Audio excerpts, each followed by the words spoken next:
ओम श्री गंगाईनाथाय नमः। जय श्री गुरुदेव, जय श्री दादा गुरुदेव जी। आप सभी का बहुत स्वागत है आज के सत्संग में। और आज के सत्संग का जो विषय है यह है एजपा जाप। और एजपा जाप बहुत ही महत्वपूर्ण विषय है हर साधक के लिए। और सबसे ज़्यादा कंफ्यूजिंग जो विषय है पूरी साधना में वो है एजपा जाप। बहुत साधक हैं जिन्हें एजपा जाप के बारे में बहुत क्यूरियोसिटी रहती है, जिज्ञासा रहती है, और उन्हें समझ में नहीं आता है कि एजपा जाप उन्हें लगा हुआ है कि नहीं लगा हुआ है। और क्योंकि ऐसा माना जाता है और हमने भी अपना अनुभव किया है साधना में कि आध्यात्मिक यात्रा एजपा जाप से ही शुरू होती है। जो यात्रा एजपा जाप तक पहुंच जाती है, संघर्ष की यात्रा, नाम जप की यात्रा, तप की यात्रा, व्रत की यात्रा, आराधनाओं की यात्रा, जो भी एजपा जाप तक पहुंच जाता है उसके आगे फिर वो आध्यात्मिक यात्रा में पीछे मुड़कर कभी देखता नहीं। एजपा जाप के बाद आध्यात्मिक यात्रा कभी नहीं रुकती। एजपा जाप स्वयं गुरु का स्वरूप है, शब्द स्वरूप है। और ये एक ऐसी धारा है एजपा जाप की जो अपने सोर्स तक जाता है, अपने जहाँ से ये सृष्टि शुरू हुई, जहाँ से शब्द ब्रह्म से ये रचना शुरू हुई, शब्द ब्रह्म तक जाने वाला एजपा जाप है। तो एजपा जाप के बहुत सारे रूप बदलते रहते हैं और बहुत सारे स्वरूपों से होता हुआ एजपा जाप प्रकट होता है किसी साधक के जीवन में। तो एजपा जाप बहुत महत्वपूर्ण विषय साधकों के लिए, और बहुत बार मैंने इस पर बात की है, लेकिन फिर भी 10 में से 8 या 9 लोग होते हैं जिनको मुझे ये बताना पड़ता है कि एजपा जाप जो है वो क्या है। और वो पूछते हैं फिर कि हमें एजपा जाप लगा है कि नहीं लगा है, हमें मालूम नहीं चल रहा, हम कैसे पहचानें। तो बताते हैं उनको हर बार कि एजपा जाप की कुछ एक पहचान है, जैसे नाद की पहचान है। अनहद नाद को हम पहचान सकते हैं कि अनहद नाद है, वैसे ही हम एजपा जाप को भी पहचान सकते हैं कि एजपा जाप है। तो आज कुछ एक उदाहरण हम लेंगे, और उदाहरण जो हम लेंगे वो भगवान श्री कृष्ण की एक ऐसी उदाहरण मैं लूँगा जिसका अनुभव मुझे अब गुरु कृपा मानता हूँ मैं इस चीज़ को, कि जब मुझे एजपा जाप के बारे में पता चला पहली बार, किसी ने मुझे बताया कि एजपा जाप क्या होता है, और उसी दिन मैंने वही एजपा जाप मैंने महसूस किया, और वैसे ही किया जैसे मुझे बताया गया था। भगवान श्री कृष्ण और पांडवों के एक बड़ी रोचक उनकी एक कहानी एक समय की, जिससे पता चलता है कि एजपा जाप जो है वो क्या चीज़ है, क्या करता है एजपा जाप, और किस तरह से हमारी यात्रा जो है वो ईश्वर की तरफ लेके जाता है, हमारी पूर्णता की तरफ लेके जाता है। हमारे गुरुओं के बहुत सारे स्थल हैं, उनमें से एक बहुत महत्वपूर्ण स्थल है, उसका नाम है काजलवास धाम। अरावली के पहाड़ों में जगह है एक, राजस्थान में, मारवाड़ जंक्शन के पास में। उन्हें काजलवास धाम कहा जाता है। तो काजलवास धाम में हमारे बहुत सारे ऐसे गुरु हैं, नाथ हुए हमारे, क्योंकि हम नाथ परंपरा से आते हैं, सिद्धयोग से आते हैं, आई पंथ से आते हैं। गोरखनाथ जी का आई पंथ है, और आदि गुरुदेव जो है वो शिव है, और कलयुग के जो आदि गुरुदेव हैं वो मच्छिंद्र नाथ जी हैं। तो बहुत सारे नाथ हुए जिन्होंने तपस्या की है इस पंथ में, और हमारे इस पूरे आई पंथ में जो अंतिम गुरु हुए वो समर्थ सदगुरुदेव श्री रामलाल जी सियाग हैं, और उन्हीं की कृपा से हमें वो संजीवनी मंत्र मिला, जिसकी वजह से आज हम आपके सामने बात कर रहे हैं। या जो भी आध्यात्मिक प्रगति या जो भी परिवर्तन हमारे जीवन में आए तो वो उसी मंत्र से आए जो भगवान शिव से निकलता है। और आई पंथ में बहुत सारे नाथों से, बहुत सारे गुरुओं से होता हुआ हम तक पहुंचता है। तो बहुत सारे नाथों की एक साथ समाधि है काजलवास धाम में। वहाँ नवनाथ और 2 सिद्धों की समाधि, जीवित समाधि है वहाँ पर। तो हम पहली बार जब जा रहे थे काजलवास धाम में, तो जिनके साथ हम जा रहे थे वो हमारे एक वरिष्ठ गुरु भाई जो बहुत पुराने गुरुदेव से बहुत पहले से जुड़े हुए थे। तो जाते जाते उनसे कुछ साधना के विषय में कुछ बातें हो रही थी, तो उनसे बात चली किसी प्रकार की, ऐजपा जाप क्या है या ऐजपा जाप के बारे में कुछ बताइए। तो उन्होंने कहा कि ऐजपा जाप के बारे में मैं तुम्हें श्री कृष्ण और पांडवों की एक बड़ी रोचक बात मैं बताता हूँ। अच्छा, चैट मैसेज मुझे कोई दिख नहीं रहा है, कोई समस्या तो नहीं है चैट मैसेज में? आई होप कि कोई समस्या नहीं है। आप मुझे एक मैसेज दे देना चैट का, ताकि मुझे पता चले कि चल रहा है प्रोग्राम, नहीं तो पता मैं तो बोलता रहूँगा, मुझे मालूम नहीं चलेगा। ठीक है, अच्छा। तो उन्होंने बड़ी रोचक कहानी एक सुनाई। उन्होंने कहा कि एक बार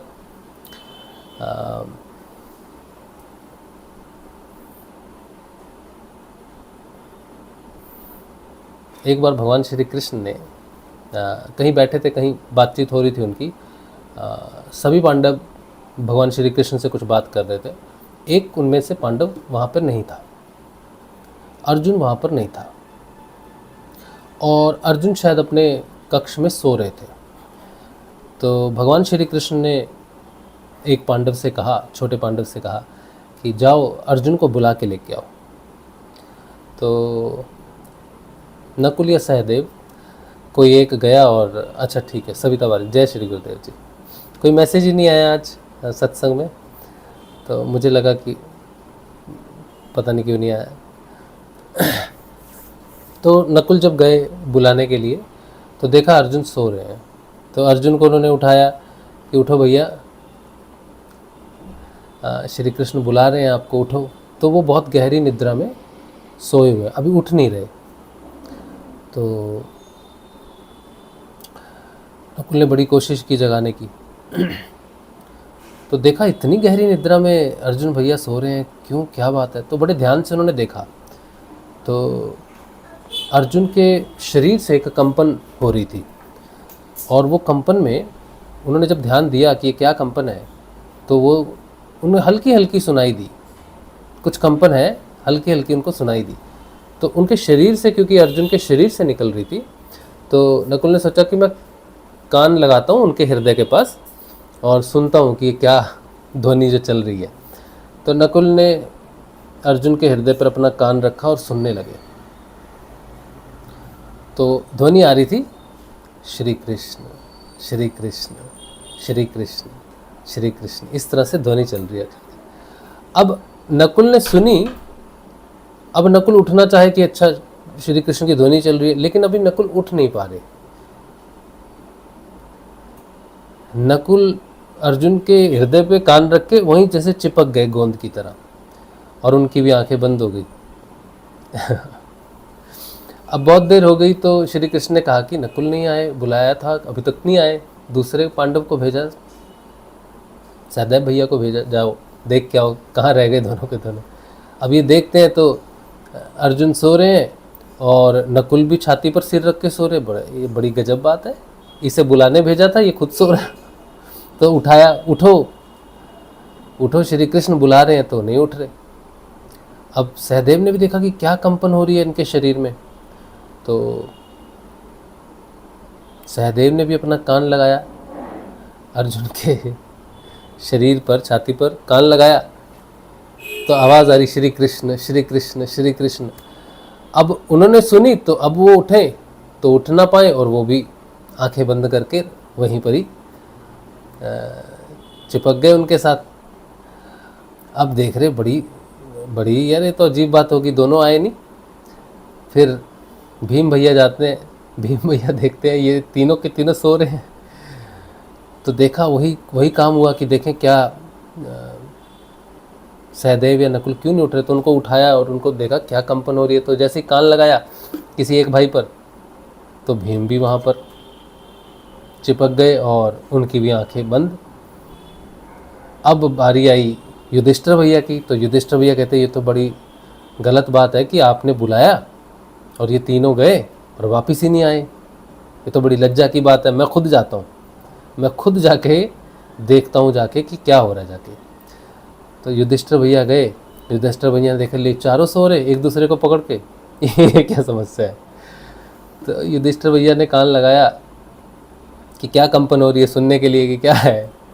तो युधिष्ठिर भैया भी जो है वो चिपक गए वहाँ पर, उनकी भी आंखें बंद। अब ये पांचों वहाँ पर एक दूसरे से चिपके हुए हैं और समाधिस्थ हो रखे हैं, आंखें बंद है सबकी। अब द्रौपदी आई, द्रौपदी ने देखा ये बड़ा विचित्र दृश्य है, ये भाइयों में बड़ा प्रेम है, आज सारे मिलके एक दूसरे को पकड़कर सो रहे हैं, क्या बात है। तो उन्होंने देखा श्री कृष्ण चले आ रहे हैं, तो श्री कृष्ण से बोला कि आइए देखिए आपके जो बंधु मित्र हैं क्या है, क्या हालत है उनकी, देखिए। तो कृष्ण भगवान मुस्कुराए। तो उन्होंने पूछा द्रौपदी ने कि आप मुस्कुरा रहे हो, क्या बात है।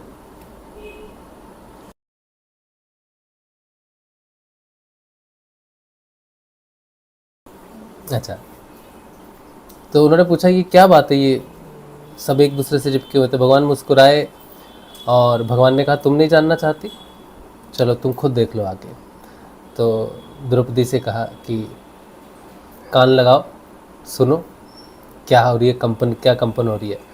तो द्रौपदी ने जैसे ही कान लगाया तो अंदर से फिर उसको ध्वनि सुनाई दी, श्री कृष्ण श्री कृष्ण श्री कृष्ण श्री कृष्ण। अब एक एक करके सबको देख रही है, सब में चल रहा है।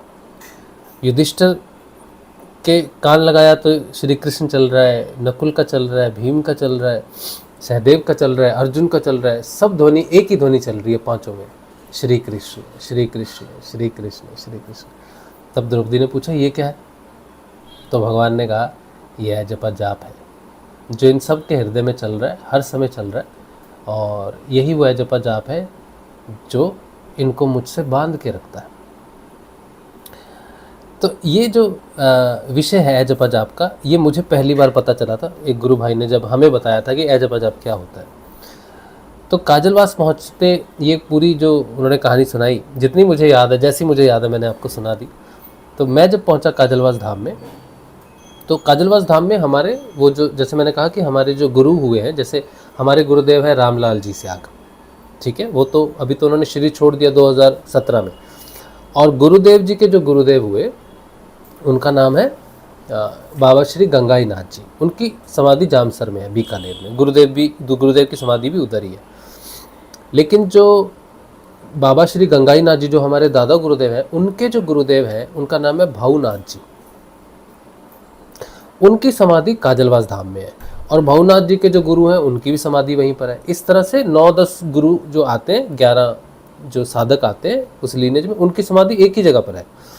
समझो कि आप 4000 स्क्वायर फीट के अंदर में, 5,000 स्क्वायर फीट के अंदर में ऐसी समाधियाँ बनी हुई है। तो हम पहली बार जब वहाँ गए तो हमने सब समाधियों को मैंने नमस्कार किया, माथा टेका। तो एक गुरु भाई वहाँ पर, हमारे गुरु भाई, उनका नाम योगेश श्रीवास्तव, वो भी हमारे यहाँ कलकत्ता से, हावड़ा से। तो उन्होंने मुझे बुलाया कि राजू इधर आ। मैंने कहा, बोले माथा टेको, गुरु जी को नमस्कार करो। मैंने कहा हाँ, मैंने सारी समाधियों पर नमस्कार कर लिया। बोले नहीं, तू आप इधर आओ इधर। तो बोले माथा रखो यहाँ पर, जो हमारे भवनाथ जी की जो समाधि है, वो समाधि 3-4 सीढ़ियाँ बनी हुई हैं, फिर उसके ऊपर में समाधि है। तो बोले ये समाधि पर तुम माथा रखो। मैंने कहा मैंने नमस्कार कर लिया गुरुदेव जी को। बोले नहीं नहीं, तू माथा रख। तो मैंने कहा अच्छा ठीक है, आप कह रहे हो तो फिर से नमस्कार कर लेता हूँ गुरुदेव को, माथा रख देता हूँ। और मैंने जैसे ही माथा रख दिया, भवनाथ जी की जो समाधि थी उस पर चढ़ने के लिए सीढ़ी थी, उस पर जैसे ही मैंने माथा रखा, अब मेरा माथा चिपक गया वहाँ पर। और ये बात मुझे ऐसा नहीं कि मैं सुन के आया था, मेरे मन में था, मैं तो नमस्कार करके चला गया था। ऐसी कोई घटना हो, अगर मेरे मन में होता तो पहले होती घटना। मुझे तो योगेश जी ने बुलाया कि तू रख सही, देख क्या चीज़ है, क्या हो रहा है। योगेश जी को ये अनुभव हुआ होगा, तो उन्होंने मुझे भी कहा कि तू देख जरा रख के तुझे क्या होता है। तो मैंने माथा रखा और मैं चिपक गया। अब मैं उठ नहीं पा रहा हूँ।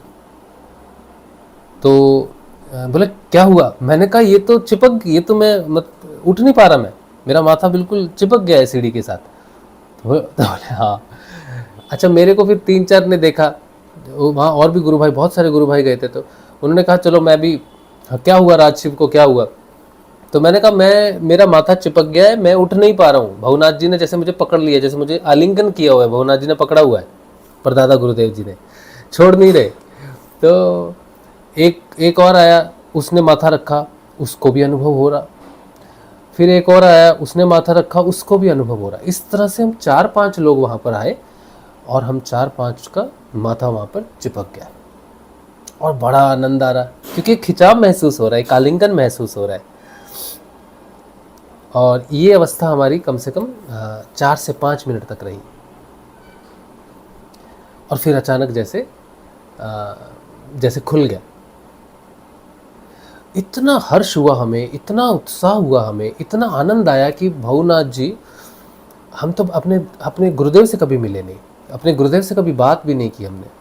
तो दादा गुरुदेव जो हमारे रहे, उन्होंने तो 1984 में अपना शरीर छोड़ दिया था। 1983-84 में शरीर छोड़ दिया था, दिसंबर में। अब दादा गुरुदेव जब 83 में चले गए, तो परदादा गुरुदेव तो कब के चले गए, भवनाथ जी। तो सब कहते हैं वहाँ जीवित समाधि है।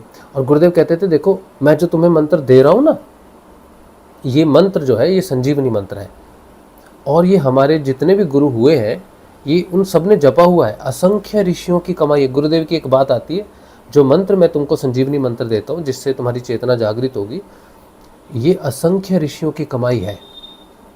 असंख्य का मतलब समझ था, इतने ऋषियों ने, इतने नाथों ने ये मंत्र जपा है, उसको जपा जाप उन सबको जीवित, उनमें उनके अंदर चल रहा है। समाधि जहाँ जहाँ जिनकी समाधि है, जिसने ये मंत्र जपा है, वो सब समाधियों के अंदर ये जपा जाप अभी भी चल रहा है, क्योंकि वो जीवित समाधि है,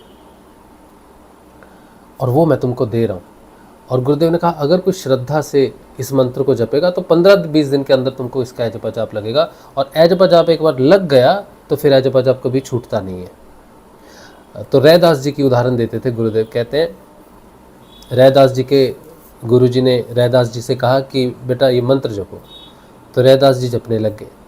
अब वो मंत्र बंद नहीं हो रहा, चलता ही जा रहा है अंदर। तो रैदास जी कहे ये तो बंद ही नहीं हो रहा। तो रैदास जी ने फिर एक भजन लिखा, अब कैसे छूटे नाम रट लागी, अब कैसे छूटे नाम रट लागी, ये वाला रैदास जी ने भजन में गाया जपा जाप के लिए।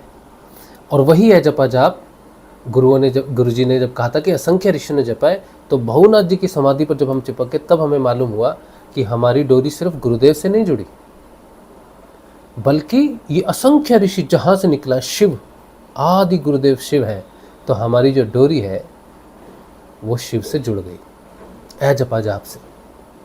आप मेरी बात की ग्रेविटी समझ रहे हो कि हमारे अंदर वो चल रहा है जो शिव के अंदर चल रहा है।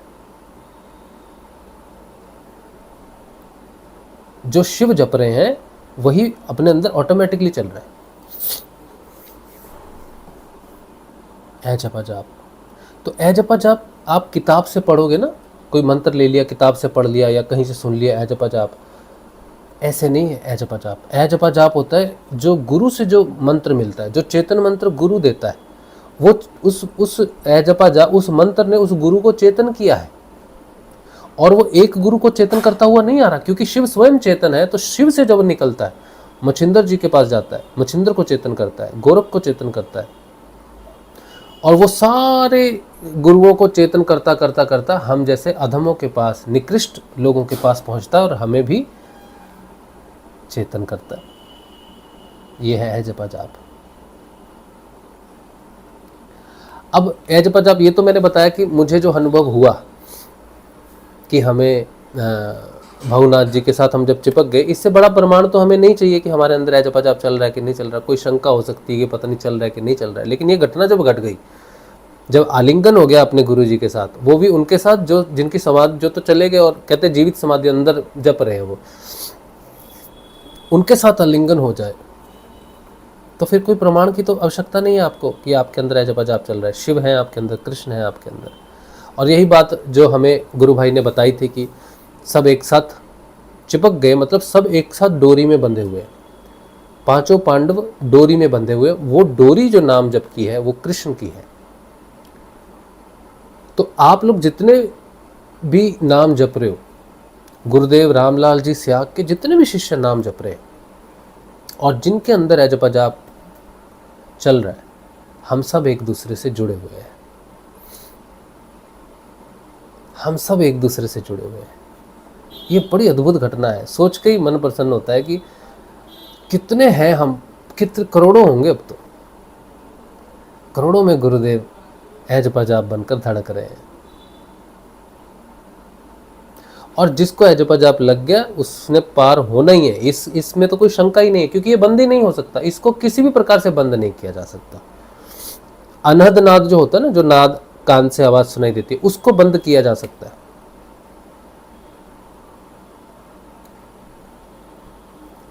उसको बंद किया जा सकता है, लेकिन जपा जाप को नहीं बंद किया जा सकता। कुछ भी कर लो, जीवन पर्यंत चलता है। और जपा जाप का कार्य क्या है? जपा जाप का कार्य है कि आपके अंदर कॉन्टिन्यूसली नाम जप। अब कोई भी नाम जप करते हैं ना, हम नाम जप कर रहे हैं, नाम जप से हमारी चेतना भगवान श्री कृष्ण की तरफ जा रही है ना, तो आप कुछ भी नाम जपते, कोई 8 माला, कोई 16 माला, कोई 20 माला जपता है। क्यों जप रहा है? जितनी देर वो जप रहा है वो कोशिश कर रहा है कि उसके मन को भगवान की तरफ लगाए। तो उसने 20 माला की, 4 घंटे सुबह, 4 घंटे शाम को किया। अब करते हैं 4 घंटे। कुछ लोग तो पूरा दिन ट्रेन में बैठे हैं, जा रहे हैं, उनके हाथ में माला चलती रहती है, छोड़ते ही नहीं माला। मुझे लगता है खाना भी शायद खाते हो माला जपते होंगे, तो माला जपते हो, लेकिन सो गए। अब व्यक्ति को तो नींद आती है, माला लेके हाथ में जपते जपते सो गए ना। अब तो माला बंद हो गई, अब तो प्रयास तुम्हारा बंद हो गया, अब तो तुम नहीं जप रहे। 24 घंटे में से सोचो कि कोई व्यक्ति 23 घंटे जागकर जप करता है, 1 घंटा तो सोना पड़ेगा ना। बेचारा शरीर है, तो शरीर को तो नींद आएगी, थकता है ना, भोजन की भूख लगती है, थक जाता है, तो सोएगा 1 घंटा। चलो 1 घंटा भी नहीं, 1 मिनट कुछ तो सोएगा आदमी। बिना सोए तो नहीं आगे चल सकता ना। तो जैसे ही सोएगा वैसी ही माला छूटेगी, और जो जप रहा था वो बंद। और इतनी देर में ही जो मन ऊपर अटका के रखा था नाम जप के सहारे, जैसे ही छूटा, जैसे ही सोया, वैसे ही मन नीचे गिर जाएगा। लेकिन जिसे जपा जाप लग जाए, फिर वो खाना खा सकता है, बात कर सकता है, सो सकता है, कुछ भी कर सकता है। उसको चिंता का विषय ही नहीं है, क्योंकि अब वो जपा जाप बंद ही नहीं होता। माला की आवश्यकता ही नहीं है जपा जाप में। लेकिन जपा जाप देखो, वो भी तो माला पे जप ही रहा है ना। कुछ तो जप रहा है, कृष्ण जप रहा है, राम जप रहा है, कुछ वो भी कृष्ण जप रहा है, मैं भी कृष्ण जप रहा हूँ, वो भी राधा जप रहा है। मैं जो मंत्र जप, मुझे जो गुरुदेव ने दिया उसमें राधा कृष्ण का मंत्र है। हमारे गुरु जी राधा कृष्ण का मंत्र देते हैं, राधा कृष्ण का मंत्र है। तो कोई राधा जप रहा है तो मेरे अंदर राधा चल रहा है, कोई कृष्ण जप रहा है तो मेरे अंदर कृष्ण चल रहा है। लेकिन मैं तो बात भी कर रहा हूँ, मैं तो सो भी रहा हूँ, मैं तो खा भी रहा हूँ, काम भी कर रहा हूँ, सब कुछ कर रहा हूँ, मेरे हाथ में तो माला भी नहीं है।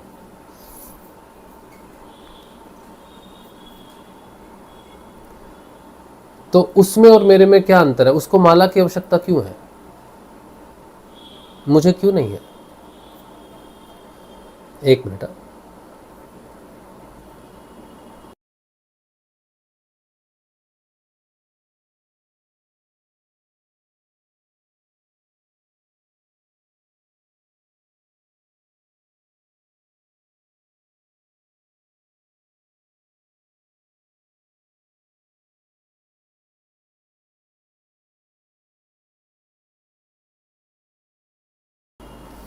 अच्छा चलो ठीक है। तो मैं कह रहा था कि उसको माला लग रही है, मुझे क्यों नहीं लग रही माला? क्योंकि 2 मार्ग है, साधना के 2 मार्ग है। एक मार्ग है जिसमें हम कहते हैं, जिसे कहते हैं ज्ञान मार्ग, और एक होता है समर्पण का मार्ग, निष्काम मार्ग बोलते हैं उसको। तो जो ज्ञान मार्ग रहता है उसमें अपनी बुद्धि का पूरा जोर लगा के, पूरी समझ लगा के शास्त्रों को समझा जाता है। शास्त्रों में ये लिखा है, भागवत में ये लिखा है, भगवान को ऐसे स्नान कराना है, सुबह ऐसे उठना है, खाना खाने से पहले ये मंत्र करना है, भगवान को नहलाने का ये मंत्र है, कपड़े पहनाने का मंत्र है, सब चीज़ें नियम के साथ है। तो शास्त्र अनुसार जीवन जीने वाले ज्ञान मार्ग के होते हैं। अच्छा, ये ज्ञान वो वाला ज्ञान नहीं है कि ज्ञान मार्ग मतलब ज्ञानी लोग जो ब्रह्म विद्या जिसे कहते हैं, ये ब्रह्म विद्या वाले ज्ञानी नहीं हैं। ये कौन से ज्ञानी हैं? ये शास्त्रों के अनुरूप जीने वाले, शास्त्रों के अनुरूप अपने जीवन को भगवान की तरफ लगाने वाले ज्ञान मार्गी होते हैं। क्योंकि ज्ञान का मतलब दिमाग, पूरी बुद्धि से प्रयास करते हैं, मंदिर जाते हैं, व्रत रखते हैं, ये नहीं खाना, वो नहीं खाना, त्रयोदशी को ये नहीं खाना, एकादशी को वो नहीं खाना, पंचमी को ये नहीं खाना, आज भगवान का ये जन्मदिन है, आज भगवान का वो अवतार है, आज ये सत्संग है, आज हरि कीर्तन है, आज ये है, वो है, ऐसा है, वैसा है, ये टीका लगाना है, यहाँ पर टीका लगाना है, फिर कंठी पहननी है, फिर चोटी रखनी है, कपड़े ऐसे पहनने, बड़े नियम है।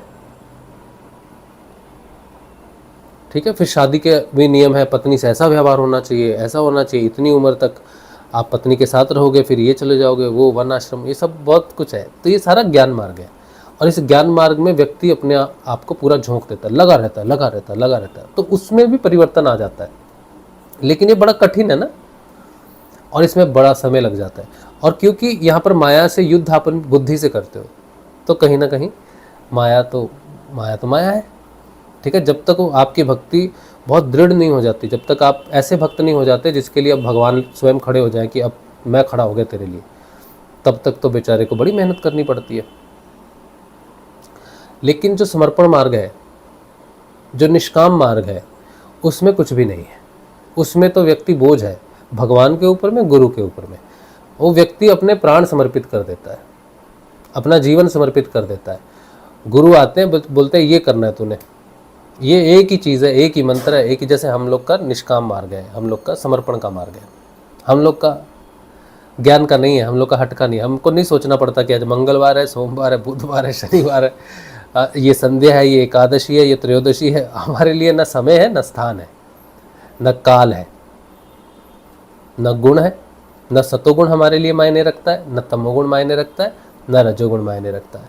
कोई गुण हमारे लिए ऐसा नहीं है कि हमको उस गुण को पकड़ना है या उस गुण में परिवर्तित होना है, या वैसा व्यवहार करना है, या भगवान को नहलाना है, या ये है वो, कुछ भी नहीं। न सूर्य है, न चंद्रमा है, न धरती है, न प्रकृति, कुछ भी नहीं है। हम बस मर गए। हमारे मार्ग में स्वयं की मृत्यु है। हमारे मार्ग पर चलने वाला व्यक्ति मृत है, हम मृत हैं। 2019 में हमें कई बार, हमारा एक बड़ा भाई है, कई बार हमें अलग अलग मंत्र भेजता है, ये कर ले, वो कर ले।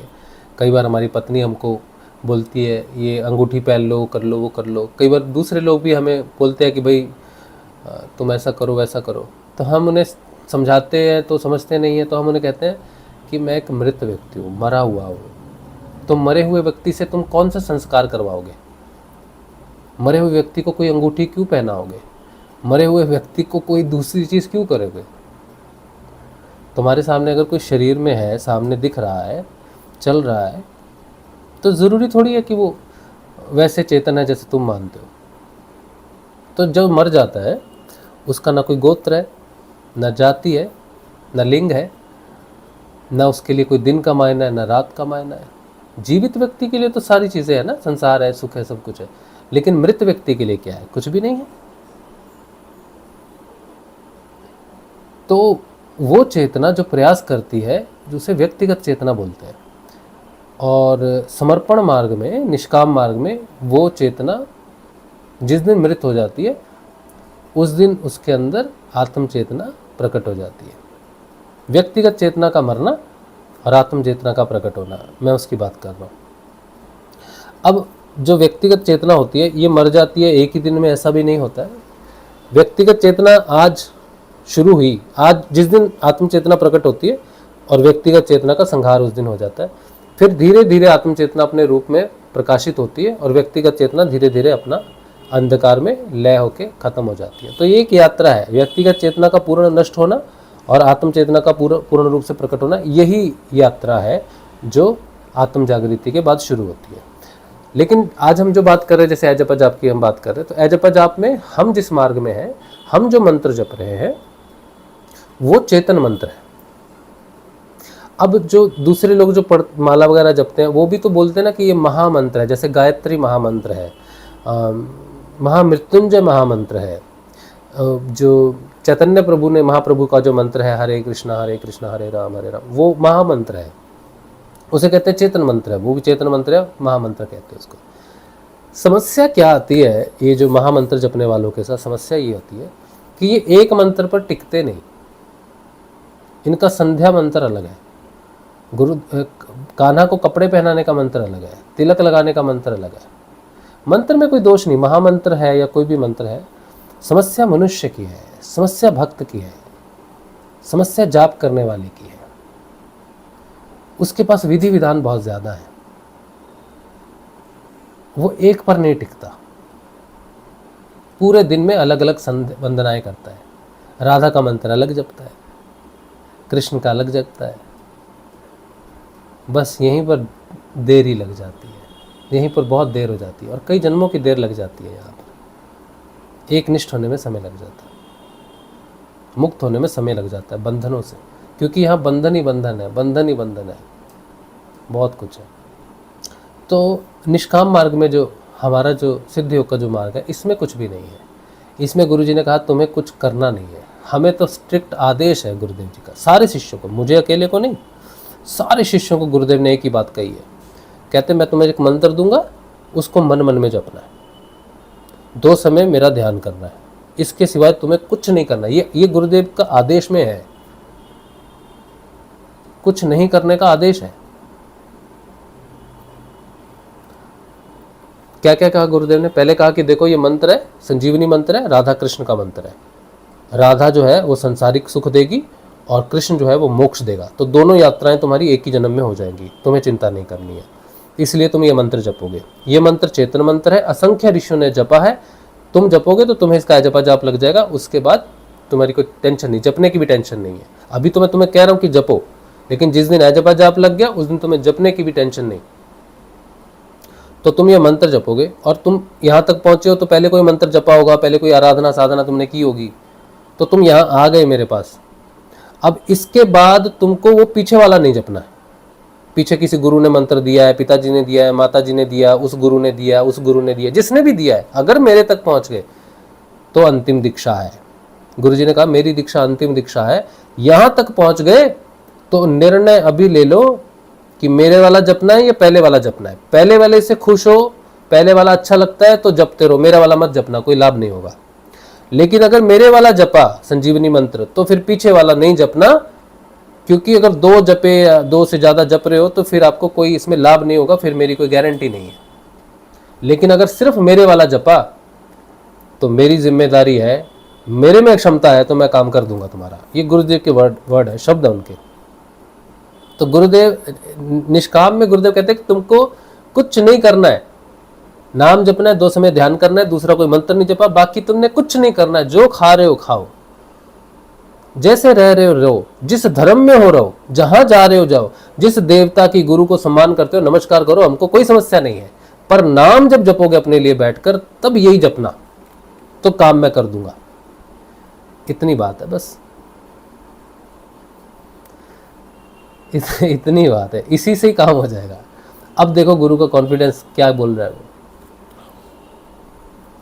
और गुरुदेव कहते हैं कि मैं तुम्हारी मुक्ति के लिए आया हूँ, सुख दुख का यहाँ कोई लेना देना नहीं। मैं तुम्हारी बीमारियों को दूर करने नहीं आया, तुम्हारे किसी दूसरे काम के लिए नहीं आया, मैं आया हूँ तुम्हारी मुक्ति के लिए, मोक्ष के लिए आया हूँ, दिव्य रूपांतरण के लिए आया हूँ। आगामी मानव जाति जो बदलेगी ना, जो बदल रहा है संसार, उस रूपांतरण को देने आया हूँ। तो फिर ऋषि अरविंदो की बात भी बताते हैं कि ऋषि अरविंदो ने बहुत कुछ लिखा है, जो भी आप लोग जानते होंगे ऋषि अरविंदो को। तो कहते हैं जो कुछ ऋषि अरविंदो ने लिखा है वो सब कुछ मेरे बारे में लिखा है। जो रूपांतरण ऋषि अरविंदो ने कहा कि ये रूपांतरण आगे मनुष्य में आएगा, वही रूपांतरण मैं तुमको दूंगा अगर तुम ये मंत्र जपोगे तो। मैं वही हूँ, अधिमानसिक देव की चेतना कहा गुरुदेव ने। अधिमानसिक देव का मतलब है कि भगवान श्री कृष्ण यहाँ है और मनुष्य यहाँ है, तो दोनों में गैप है। तो हर मनुष्य में इतनी क्षमता नहीं है कि भगवान श्री कृष्ण तक उठे और भगवान का योग हो और उसका परिवर्तन हो। तो गुरुदेव कहते हैं मैं नीचे आया, भगवान श्री कृष्ण का ही एक अंश नीचे आया, लेकिन अलग स्वरूप में आया, उसको अधिमानसिक देव कहा गया। तो वो जो अधिमानसिक देव है वो नीचे मनुष्य से संपर्क में आया, और जो मनुष्य अधिमानसिक देव के संपर्क में आएगा वो असेंड करेगा उसके माध्यम से ऊपर, और ऊपर में कृष्ण बैठा है। तो एक हाथ समझो, ये जो सर है गुरुदेव जी की चेतना का, समझो ये हिस्सा, ये श्री कृष्ण को टच हो रहा है, और जो उनके पैर का अंगूठा है नीचे में तलवा है वो हमें टच हो रहा है। तो कोई भी व्यक्ति गुरुदेव के संपर्क में आएगा तो गुरुदेव के माध्यम से गुरुदेव का रूपांतरण उसमें आएगा और वो ऊपर उसकी चेतना बदल जाएगी अति मानसिक, और जो अति मानसिक हो जाएगा उसके साथ भगवान श्री कृष्ण का योग होता है, और जिसके साथ भगवान श्री कृष्ण का योग होता है उसका फिर पूर्ण रूपांतरण हो जाता है भगवान श्री कृष्ण में। ये है सीधी बात। तो गुरुदेव कहते हैं तुम्हें कुछ नहीं करना, मेरे से जुड़ना है बस। तो इसीलिए गुरुदेव ने कहा कि तुम्हें अपने प्रयास कोई नहीं करना है, जो मुझसे जुड़ गया उसका काम हो जाएगा। और ये जो ए जपा जाप है, ये ए जपा जाप का मतलब है कि तुम गुरुदेव से जुड़ गए, अब तुम्हारा रूपांतरण श्री कृष्ण में होगा। अब कोई तुम पर हंसी उड़ाए या मुझ पर हंसी उड़ाए कि क्या बकवास कर रहा है, तो कोई बात नहीं, करने दो। लेकिन जिसको गुरुदेव का संजीवनी मंत्र का ए जपा जाप लग गया, और इसको गुरुदेव कहते हैं कोई बहुत ही बीमार होता है ना तो बड़ा डरा हुआ होता है, वो तो बड़ी श्रद्धा से जप करता है, बड़ी श्रद्धा से जप करता है, तो पहले दिन उसका जपा जाप लग जाता है, कभी बंद नहीं होता।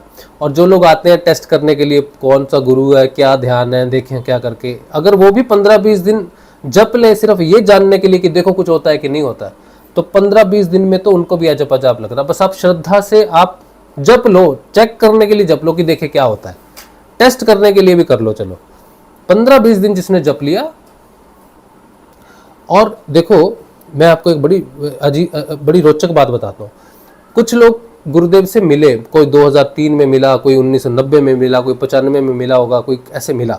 उन्होंने गुरुदेव का ध्यान किया, देखा गुरुदेव का ध्यान किया, 10 दिन 15 दिन जपा, और फिर वो चले गए छोड़कर, कहीं और चले गए, किसी और गुरु के लिए चले गए, मजा नहीं आया उनको।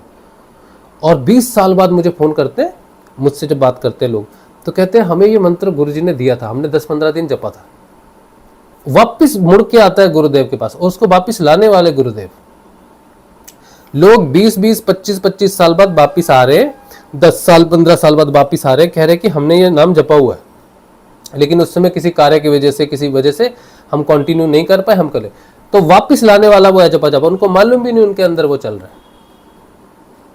है। जपा जाप इतनी जबरदस्त चीज है, कभी छोड़ता नहीं, लेके आएगा तुम्हें। तुम अपना काम कर लो, तुम्हारी चेतना को वो धीरे धीरे, कर्म प्रारब्ध के कारण हर व्यक्ति की चेतना को अंतर्मुखी होने में अलग अलग समय लगता है, कर्म प्रारब्ध के कारण। जपा जाप का कारण ही है कि तुम्हारे मन को बाहरी विषयों से अनासक्त करे और अंदर लेके जाए कि तुम कौन हो, जानकारी के लिए। वो उसका कार्य है। हर किसी के लिए अलग समय लगता है। मेरे लिए जपा जाप को 5 वर्ष लगे कि मैं जानूं कि मैं कौन हूं, मैं अंदर जाने के लिए तैयार हो जाऊं। तो हर किसी का अलग अलग समय, वो कर्म प्रारब्ध है। और जब तक जपा जाप आपको अंतर्मुखी नहीं करता तब तक आपको मालूम ही नहीं चलेगा कि आपकी साधना चल रही है, नहीं चल रही है। अनुभव किसी को होते हैं तो कोई कहता है मुझे कुंडलिनी क्रिया हो रही है तो मुझे मालूम चल रहा है, किसी को तो कोई अनुभव ही नहीं होता, कुंडलिनी का कुछ भी नहीं पता चलता। वो बेचारा कहता है कि मुझे तो कुछ हो नहीं रहा, लेकिन वो नहीं जानता कि जो हो रहा है ये तुमको तब पता चलेगा जब तुम्हारा काम हो जाएगा, तुम अंदर जब प्रवेश करने का समय आएगा उस दिन पता चलेगा, चाहे फिर कितना समय निकल जाए उस चीज़ में, लेकिन वो काम करेगा जरूर। कर्म प्रारब्ध हर किसी व्यक्ति के अलग अलग होते हैं, इसीलिए समय अलग अलग लगता है। ठीक है। जपा जाप जो है इसकी पहचान एक तो मैंने आपको बताई कि जपा जाप की पहचान जैसे मुझे हुई वो तो एक अलग अनुभव है। जपा जाप की और कुछ बातें मैं आपको बताता हूँ, 4-5 बातें जो मुझे मालूम है वो मैं आपको बता रहा हूँ। सबसे पहले तो जैसे मैं जा रहा था 2-4 दिन पहले कहीं जा रहा था, मैंने एक छोटे बच्चे को देखा, उसके गले में कंठी थी, कंठी माला होती है ना कृष्ण भगवान का, तुलसी का माला। तो मैंने उसकी कंठी देखी, मैंने कहा छोटा बच्चा, तो उसकी कंठी पर नज़र पड़ते ही मेरा जाप शुरू हो गया। गुरुदेव जो जाप दिया हमें वो जाप शुरू हो गया। मैंने तो उसकी कंठी पर नज़र गिरी, सिर्फ इतना ही सोचा उस बच्चे के बारे में, छोटा सा बच्चा है भाई, नाम जपता है। मेरे अंदर वो मेरा नाम शुरू हो गया। मैंने सोचा नहीं कि मैं गुरुजी का नाम जपूं, तो शुरू हो गया। मैं जा रहा हूँ कहीं साइकिल पे, ठीक है, जाता जाता आगे से स्कूटर आया, स्कूटर ने एकदम ऐसे आया जैसे टक्कर ही हो जाएगी, तो मैं डर गया। मैंने एकदम से ब्रेक लगा, मैंने कहा भाई, तो मैं डर गया कि हाँ चोट लगेगी, मर जाता तो। भाव ही आया, टक्कर लगती, गिरता, सर फूटता, कुछ भी। वो मंत्र चलने लग गया, मैंने याद नहीं किया, भय से चलने लग गया कि मैं मर जाता तो भय से चलने लग गया। कोई मंदिर से गुजर रहा हूँ, कहीं घंटी बज रही है, आरती हो रही है, तो क्रिया शुरू हो जाती है, ध्यान लगना शुरू हो जाता है कहीं भी, और वो मंत्र चलना शुरू हो जाता है। कोई भी ऐसा कार्य हो रहा है जहाँ पर मैं देखता हूँ या तो वो धर्म से जुड़ा हुआ है या वो नाम जप से जुड़ा हुआ है, वहाँ पर मेरे अंदर अपने आप कुंडलिनी शक्ति जागृत होती है, ध्यान लग जाता है और वो मंत्र अपने आप चलने लग जाता है। रात को उठते हैं, पानी पीने के लिए उठे तो देखते हैं सब जगह सन्नाटा है, एक अलग सा भाव आता है, क्या है सब कुछ सन्नाटा है, मतलब एक बिछो सा फील होता है, रात्रि है सब सन्नाटा है। जैसी वो फीलिंग आती है बिछो की, वो मंत्र शुरू हो जाता है। वो कहता है कि नहीं तू अकेला नहीं है, मैं तो चल रहा अंदर। कभी मन में कोई भी विचार आ जाता है, कभी किसी भी प्रकार का, मंत्र चल पड़ता है। वो अपनी प्रेजेंस बताता है अपने आप प्रकट होके, और बहुत बार बताता है, बहुत अलग अलग स्टांसों में बताता है। टीवी पर कोई भजन चल रहा है, कोई गाना चल रहा है, ठीक है, तो उसके साथ भजन के साथ हम सोचो भजन गाने लग गए, गाते गाते भजन गाते गाते वो मंत्र चलने लग गया अंदर अपने आप। बिना याद किए सिर्फ एक भाव में चले जाते हैं, किसी भी भाव में चले जाते हैं, वो मंत्र प्रकट होकर बताता है कि मैं हूं। और जब वो मंत्र प्रकट होता है, बहुत लोगों का ये भ्रम है कि ए जपा जाप सुनाई देता है। सुनाई नहीं देता बेटा, किसी को सुनाई नहीं देता है जपा जाप। अब आप बगीचे में जाओ, बगीचे में जाओ, एक लाल रंग का फूल है, ठीक है। अब लाल रंग का फूल है तो आपके मन में विचार आए, आपने जैसे ही देखा लाल फूल है,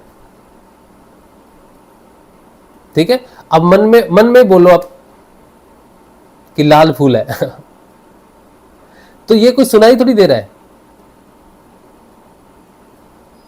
अब आप गाड़ी चला रहे हो, आगे लेफ्ट टर्न लेना है आपको, ठीक है, तो आपने देखा, आपको पता चला लेफ्ट टर्न है, तो आपको सुनाई थोड़ी दिया, अंदर से कोई बोला अरे लेफ्ट टर्न लेना है, कोई बोल रहा है? नहीं बोल रहा ना, लेकिन मालूम है ना लेफ्ट टर्न है, पता चला ना कि अंदर से हाँ लेफ्ट टर्न है, दिमाग ने सिग्नल दिया ना लेफ्ट टर्न है। अब छोटे बच्चे हैं, टीचर के सामने खड़े हैं, होमवर्क किया? नहीं किया, तो टीचर ने मारा एक थप्पड़ जोर से, तो फिर मन में एक विचार आया, तो वो कोई सुनाई दिया उसको कान में बच्चे को? नहीं, विचारात्मक एक शब्द आया, ये टीचर जो है ना निपट क्यों नहीं जाता है ना। तो हमारे मन में जब कोई मन में विचार आ रहा है तो विचार सुनाई थोड़ी देता है यार, समझो इस बात को। तो ए जप जाप तुम्हें कैसे सुनाई देगा? ए जप जाप मन की अवस्था है, मन बोलता थोड़ी है, मन नहीं बोलता, मन विचारात्मक है, विचार सुनाई नहीं देते। भाव से पता चलता है कि भाव प्रकट होता है प्राण में, भाव का मन के साथ कोई संबंध नहीं है, ठीक है। भाव प्रकट होता है प्राण में, लेकिन इच्छा प्रकट होती है मन में। तो कंठी देखी तो प्राणों से भाव प्रकट हुआ और मन में वो मंत्र चल रहा है।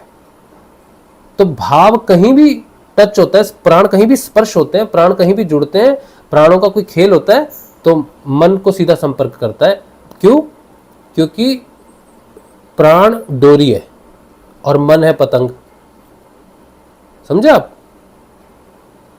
प्राण को खींचोगे, प्राण पर ध्यान दोगे तो मन पकड़ा जाएगा, डायरेक्ट मन को खोजोगे तो खोजते रहो, नहीं हाथ में आएगा। मन की अपनी कोई डोर नहीं है, मन की डोरी है प्राण। तो कोई कहता है ना कि सांसों में जपो, सांसों में जपो, प्राणायाम करो, तो फायदा किसको होगा? मन को होगा। मैं आपको प्राणायाम की सलाह नहीं देता हूं, लेकिन प्राणायाम की जो टेक्निक है इसीलिए है कि प्राण की सहायता से मन को पकड़ना है, क्योंकि मन बदमाश है ना, मन की तो उत्पात है। तो मन को पकड़ने के लिए प्राणों पर प्राणायाम किया जाता है, सांसों को रोका जाता है। जब विचार नहीं रुकते किसी के, तो मतलब विचार ही बड़े आते हैं यार, क्या ही समस्या है। तो हठ योगी क्या करते हैं? विचारों को कैसे रोकते हैं? सांस रोक लेते हैं, कुंभक लगा लेते हैं, बंद लगा लेंगे, पहले मूल बंद लगा लेते हैं। मूल बंद का मतलब है जो गुदा मार्ग होता है हमारा, लेटरिन का मार्ग, उसको दबा के बंद कर लेते हैं, ठीक। फिर सांस रोक लेते हैं। ये उनकी एक प्रक्रिया है, हमें भी होती है, क्रिया में होती है, हम अपने आप नहीं करते, कुंडलिनी क्रिया में होता है। फिर उड़ियान बंद है, पेट अंदर चिपक जाता है, मूल बंद लग गया नीचे, फिर पेट का बंध लगे, पेट अंदर खिंच गया,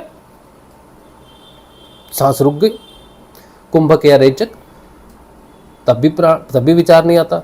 फिर आता है कंठ का जालंधर बंध, मूल बंध, उड़ियान बंध,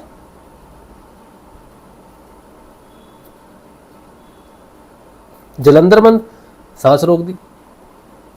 ठीक है, तो उसके रेचक और पूरक है। तो जलंधर बंध में जब सांस खींचते तो छाती फूल जाती है, फिर बंद कर देते से। तो जलंधर बंध ऐसा बंध है जिससे हमारी रीढ़ की हड्डी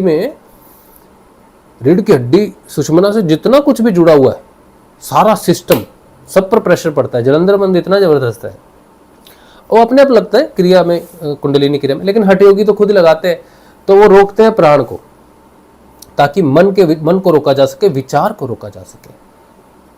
और जप जाप प्राणों की जगह मन को ही पकड़ता है सीधा। बस एकमात्र जप जाप है जो सीधा मन को पकड़ सकता है। प्राण कहीं भी जाए, भाव कहीं भी जा रहा है, प्राण अपना लगा हुआ है, हाँ जी क्या हाल चाल है, चाय पानी पीते हैं, चलो आज ये करते हैं, चलो वो करते हैं, कोई भी बात कर रहा है, कोई भी भाव में है, तमोगुणी भाव में है, रजोगुणी में है, सतोगुणी में है, तो प्राण किसी भी चीज में लगा हुआ है तो मन तो उसके पीछे पीछे भागेगा। लेकिन जप जाप ये चिंता नहीं करता कि प्राण कहाँ लगा हुआ है, वो सीधा मन पे ही अटैक करता है कि मन को ही पकड़ता है, पकड़ लिया, प्राण को नहीं पकड़ता। प्राण अपना आजादी से अपना जीवन जी रहा है। हठ योगी प्राण को पकड़ते हैं, बाकी सारे योगी प्राण को पकड़ते हैं, लेकिन गुरु मन को पकड़ता है। ये अंतर है। तो हमारे गुरुदेव ने कहा कि देखो बेटा, जो नाम दूंगा ना उसको मन मन में जपो, होंठ जीभ मत हिलाओ, मन मन में जपो। तो मन को रोकने वाला गुरु किसके स्वरूप में? जप जाप के स्वरूप में। और वो हर समय चलता है, सोते जागते खाते पीते लैट्रिन बाथरूम सब समय चलता है। महिलाओं का जो पीरियड होता है उसमें तो वो जाप बंद कर देती है, अनुष्ठान बंद कर देती है। गुरुदेव कहते क्यों नहीं करना है बंद? महिलाएं पीरियड में भी जपो, 4-5 दिन छोड़ने की आवश्यकता नहीं, सब समय जपो, क्योंकि तुम तो अपने शरीर से जप रहे हो ना। जप जाप तो तुम्हारे शरीर से नहीं जुड़ा, वो तो प्राण, वो तो मन से जुड़ा है। तो मन तो तुम्हारा हर समय चल रहा है, conscious, subconscious, unconscious, high conscious, super conscious, whatever, तो सब में चल रहा है, वो तो चलता ही रहेगा। तो तुम्हें अभी डरने की जरूरत नहीं, क्योंकि तुम्हें आगे बढ़ना है, आगे विजय प्राप्त करनी है। वो तो हर समय चलेगा, तुम्हारे रोकने से रुकेगा नहीं। तो तुम क्यों रोक रहे हो उसको? इस नहीं जपेंगे, यहाँ नहीं जपेंगे, बाथरूम में, लैट्रिन में नहीं जपेंगे, या संभोग, कोई पति पत्नी है आपस, प्राइवेट मूवमेंट्स है उनके, सेक्सुअल मूवमेंट्स है, उसमें सोचेंगे नहीं ये तो भाई हम सेक्सुअल मूवमेंट्स में यहाँ कैसे जप सकते हैं? क्यों भाई, क्यों नहीं जप सकते? सांस नहीं ले रहे, मन में विचार नहीं आ रहे, तो उसी मन में तो जपना है तुमको, उसी मन को तो पकड़ना है तुमको। तो जप जाप तुम्हारा हर कंडीशन में चलेगा। अब लड़के लोग हैं, मास्टरबेशन करते हैं, जब ये बहुत बढ़ जाता है ना, मतलब नाम जब बहुत बढ़ता है तो रुद्र ग्रंथि बड़ी एक्टिवेट, रुद्र ग्रंथि बड़ी टाइट हो जाती है, कंठ और आज्ञा चक्र, तब सेक्सुअल डिजायर्स बहुत बढ़ जाती है। लड़कों में तो बहुत बढ़ जाती है, लड़कियों में क्रोध बढ़ सकता है और सेक्सुअल डिजायर भी बढ़ सकती है, उतना हमें नहीं मालूम उनके बारे में, लेकिन लड़कों में बहुत बढ़ जाती है। तो अब जिनकी शादी हुई है, चलो वो तो पत्नी है, उनके साथ समय बिता सकते हैं, लेकिन लड़के जो है जिनकी शादी नहीं हुई, उनमें इतना डिज़ायर हो जाता है, फिर वो वीडियोस पे जाएंगे, पोर्नोग्राफी वीडियोस है, पोर्नोग्राफी वेबसाइट्स है, वहाँ पर जाते हैं, फिर हमें फ़ोन करते हैं, कहते हैं कि हम पोर्नोग्राफ देख रहे हैं, हम गुरु जी का नाम जपते हैं, ध्यान करते हैं, लेकिन हम वीडियोस देखते हैं। कितने नीच व्यक्ति हैं हम, कितने गिरे हुए व्यक्ति हैं हम, वो अपने आप को घृणा से देखते हैं। तो मैं उनको बोलता क्यों घृणा, क्यों घृणा, क्यों? माया है। और माया ऐसी होती है, जब तुम माया के जगत, जब तुम माया को देखोगे ना, जिस दिन तुम्हारा माया का साक्षात्कार होगा, तुम देखोगे वहां कोई माँ नहीं है। स्त्री न तो माँ का स्वरूप है, न बेटी का स्वरूप है, न बहन का स्वरूप है, औरत सिर्फ माया का स्वरूप बन के जब सामने आती है, तुम्हारा सिर चकरा जाएगा। इतना माया का इतना जबरदस्त प्रहार है साधक के ऊपर में। आप देखो इस संसार में लोग कोई मर्यादा में नहीं रहता, सारी मर्यादाएं तोड़ दी लोगों ने। महिलाओं के साथ पुरुषों ने सारी महिलाएं, मतलब सारी हदें तोड़ दी है। कहाँ क्या नहीं हो रहा, क्यों हो रहा है? कहाँ चले गया वो भाव कि वो किसी की पत्नी है, वो किसी की माँ है, वो किसी की बेटी है, वो मेरी बेटी है, कहाँ चला गया? वो माया है। माया नहीं देखती। तुम आज मरे, जो तुम्हारी इस जन्म में बेटी है वो 10वें जन्म में तुम्हारी पत्नी भी हो सकती है। अब क्या करोगे? अब 10वें जन्म में जब पत्नी हुई है तो 10 जन्म पीछे अगर तुम्हें स्मृति रही कि ये तो मेरी बेटी थी 10 जन्म पहले, तब क्या करोगे? वो जीवन बर्बाद, गिल्ट में चला जाएगा? नहीं, ऐसा नहीं। तो माया बड़ी बड़ी खतरनाक है, बड़ी खतरनाक चीज है माया। इसीलिए तुमको नहीं डरना है, तुमको गिल्ट में नहीं जाना है कि तुम्हारे साथ क्या हो रहा है। तुम्हारा युद्ध चल रहा है माया के साथ। तुम क्या कर रहे हो? तुम मास्टरबेट कर रहे हो, तुम पोर्नोग्राफी में जा रहे हो, कुछ भी कर रहे हो, नाम जपो, नाम जपो। उस समय भी उसे बुलाओ, मैं तो नाम जप रहा हूं, मैं फंसा हुआ हूं माया में, क्रोध में हो, नाम जपो, वासना में हो, नाम जपो, इच्छा में हो, नाम जपो, गलती कुछ हो रहा है, नाम जपते रहो। ये नहीं सोचना कि मैं इस समय बहुत भारी वासना में हूं, मैं जो कर रहा हूं, नहीं, उस समय तो बेटा ज्यादा नाम जपो और जपो। यदा यदा ही धर्मस्य ग्लानिर्भवति भारत, जब जब उस रोशनी की तरफ, प्रकाश की तरफ बढ़ते हुए साधक के मन में ग्लानि आ जाती है कि प्रभु नहीं हो रहा ना, मैं गिरा हुआ हूं, बहुत मैं बड़ा नीच हूं, अधम हूं, मैं क्या कर रहा हूं, मैं नाम भी जप रहा हूं और रात को ये भी विचार आते हैं, दिन को आते हैं, मैं क्या हूं, मैं बड़ा अधम हूं, मैं बचाओ। यदा यदा ही धर्मस्य ग्लानिर्भवति भारत। फिर भगवान कहते हैं अभ्युत्थानम तदात्मानम, श्री जाम्या, अभ्युत्थानम धर्मस्य तदात्मानम। वहां धर्म के उत्थान के लिए मैं स्वयं को सृजन करता हूं, उस हृदय में स्वयं को सृजन करता हूं जहां वो मुझे बुलाता है कि मुझसे नहीं हो रहा, मैं तो लुटा पुटा पड़ा हूं, वासना में डूबा पड़ा हूं, बचाओ। और भजन जप रहा है, मेरा नाम जप रहा है, वहां मैं प्रकट होता हूं आत्मा के स्वरूप में। और क्या करता हूं फिर? परित्रणाय साधुनाम विनाशाय च दुष्कृत। तब मैं साधु, जो अच्छी वृत्तियां, उसकी साधु गुणी वृत्तियां, उनका उत्थान करता हूं, सतोगुण का उत्थान करता हूं उसके अंदर। और जो बुरी वृत्तियां, तमोगुणी वृत्तियां, उनका नाश करता हूं।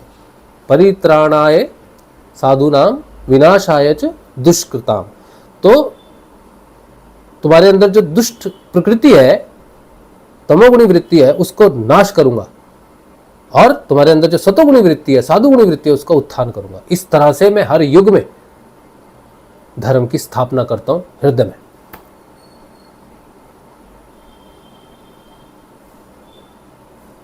धर्म संस्थापनार्थाय संभवामि युगे युगे। इसी तरह से धर्म की स्थापना हर युग में मैं करता हूं, साधकों के हृदय में प्रकट करता हूं। अजन्मा है वो, हृदय में प्रकट होता है आत्मा के स्वरूप में, पुकारने से प्रकट होता है, नाम से प्रकट होता है, जाप से प्रकट होता है।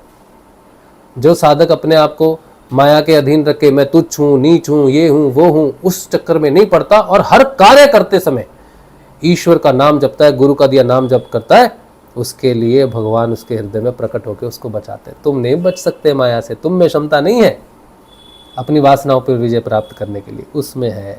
उसी की माया, उसी की योग माया, वो अपनी माया से योग माया प्रकट करेगा और तुम्हारे माया से निकाल के ले जाएगा। जप अजाप हर समय गुरु का दिया मंत्र जपना चाहिए। इसीलिए गुरुदेव कहते हैं सब समय जपो। अब मैं तो देखो, मैं तो बोल दिया क्योंकि मेरे तुम भाई बहन हो, ठीक है, मैंने खुल के बोल दी ये बात। तुम शर्म से नहीं पूछते, कुछ लोग शर्म करने की क्या बात है? नहीं, इसमें कोई ऐसा नहीं। इसे ये तो हम मनुष्य है ना, हमारा शरीर है ना, शरीर की रिक्वायरमेंट है, जरूरत होती है शरीर की। हर व्यक्ति गिर जाता है वासना के आगे, हर व्यक्ति गिरता है। जब तक वो पूरी तरह से अपनी वृत्तियों से मुक्त नहीं हो जाता, तब तक हर व्यक्ति के हृदय में ऐसे भाव आते हैं और वो कार्य करता है जो वो कर नहीं सकता, लेकिन भावात्मक रूप में उसमें आते हैं। सारे बंधन, सारी सीमाएं वो भाव तोड़ देते हैं। माया उसको इतना प्रताड़ित करती है, इतना उसका चरित्र उसका नोच के खा जाती है, बहुत मुश्किल होती है उसके लिए। लेकिन तुम्हें जानना चाहिए कि वो तो माँ है, माया भी तो माँ है, उसी ने जन्म दिया, उसी ने सब कुछ दिया। अब वो देख रही है कि तुम कितने पक्के हो। परीक्षा लेती है वो, और उसी की परीक्षा से तुम आगे निकलोगे, वही तुम्हें सशक्त भी करेगी योग माया के रूप में। तो ये ऐजपा जाप जाप से प्रकट होता है, गुरु भगवान के कृपा से, उनके चेतन होने से होता है। चेतन मंत्र का जपा जाप लगता है, और जो व्यक्ति एक ही मंत्र को जपता है सारी स्थितियों में, हर स्थिति में सिर्फ एक ही मंत्र जपता है, कुछ भी हो जाए, कोई भी बीमारी हो, कोई भी समस्या हो, कुछ भी, कितना भी दर्द हो, कोई भी तकलीफ हो, बस एक ही नाम को जो पकड़ेगा वही पार जाता है। इक जपे इक साधो सब सधे, सब साधो सब जाए। जो एक को साधेगा सब सध जाएगा, ऐजपा जाप उसको लग जाएगा। ठीक है। अब एक प्रश्न है, बड़ा सुंदर प्रश्न है। प्रश्न ये था कि एक हमारे एक गुरु भाई हैं, हम तो सभी को तो नहीं जानते, अब समझो बहुत लोग मैसेज करते हैं, बोलते हैं। तो उन्होंने कहा कि आप कह रहे हो, गुरुजी कह रहे हैं, मैं भी अपने वीडियोस में बोलता हूँ ना, आप एक ही मंत्र जपो, एक ही जपो। तो वो पंडित है, अब वो क्या कार्य करते हैं, श्राद्ध वगैरह का कार्य करते हैं। हमारे बहुत सारे ऐसे मित्र हैं, गुरुजी के बहुत सारे शिष्य हैं जो पंडित हैं। कोई मंदिर में पुजारी है, कोई शादी ब्याह का काम करवाता है, कोई कोई कोई किसी तरह से ज्योतिष है, बहुत सारे हैं। तो वो यजमान आते, यजमान कहता कि हमारे किसी संबंधी के प्राण संकट में है, आप हमारे लिए महामृत्युंजय का जाप कर दो, 1.25 लाख। तो पंडित जी करते हैं। अब गुरुदेव का कोई साधक है, उसको बोला किसी ने, यजमान आया, उसका तो काम है, उसकी तो रोजी रोटी है, पंडिताई है उसकी। अब उसको 1.25 लाख महामृत्युंजय मंत्र जपना है। अब वो अपना मंत्र कब जपे?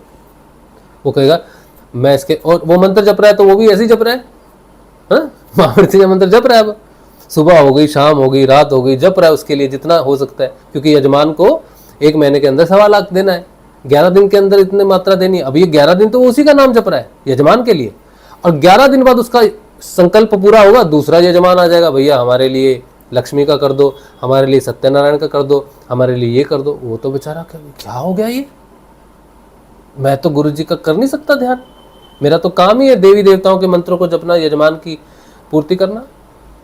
तो आप ये समझो कि आप जब किसी के लिए जप रहे हो, ठीक है, उससे आपकी साधना में कोई अंतर नहीं आएगा। जब भी आप अपने लिए मंत्र जपोगे, आपको पूरे दिन में सिर्फ थोड़ा समय मिले। गुरुदेव के मंत्र की यही तो विशेषता है कि आपने थोड़े दिनों में, 15-20 दिनों में भी, अब जब आपके पास समय रहेगा, सोते समय जप लिया, खाते समय जप लिया, जिस समय आप दूसरे का काम नहीं कर रहे उस समय आपने जप लिया। लैट्रिन बाथरूम करते समय तो यजमान का नहीं जप सकते, खाना खाते समय, ब्रश करते समय तो यजमान का नहीं कर सकते काम, वो तो आपको बैठ के, आसन में बैठ के उनके अनुसार करना है ना, जो शास्त्रों में लिखा है उसके अनुसार। लेकिन यहाँ तो कोई शास्त्रों के, यहाँ तो गुरुदेव के अनुसार है, तो तुम्हें बहुत समय मिलेगा, उसमें गुरुदेव का मंत्र अपने लिए जपना। ऐसा नहीं है कि भाई ब्रश करना है 2 मिनट के अंदर तो फटाफट मंत्र जपना, 1 2 3 1 2 3 1 2 3 1 2 3, ऐसा नहीं करने की जरूरत। मंत्र को बड़े धीमे धीमे जपो। जैसे गुरु जी के मंत्र में 3 शब्द है ना, आपको मालूम है ना, मैं बोल नहीं रहा हूं क्योंकि हर व्यक्ति, कोई नया व्यक्ति देख रहा होगा ना, तो ये चाहिए कि नए व्यक्ति को गुरुदेव जी की आवाज में वो मंत्र सुनाई दे, तो उसको बड़ा आनंद होगा कि मैंने पहली बार मंत्र गुरु जी की आवाज में सुनाई दिया। तो मैं इसलिए बोल नहीं रहा हूं, हालांकि मेरे बोलने से कोई अनर्थ नहीं हो जाएगा, गुरुदेव ने कहा है कि तुम बोल के बता सकते हो, लेकिन फिर भी हर साधक को गुरुदेव जी की आवाज में ही वो मंत्र पहली बार सुनना चाहिए। तो समझो 3 मंत्र है, 1 2 3, 3 शब्द, 2 ही शब्द है वैसे, एक इधर इधर लगने वाला तो एक ही शब्द है। तो तुम सोचोगे कि यार दूसरा काम करना है, मैं गुरु जी का फटाफट जप लेता हूँ, 100-150 बार तो हो जाएगा कम से कम।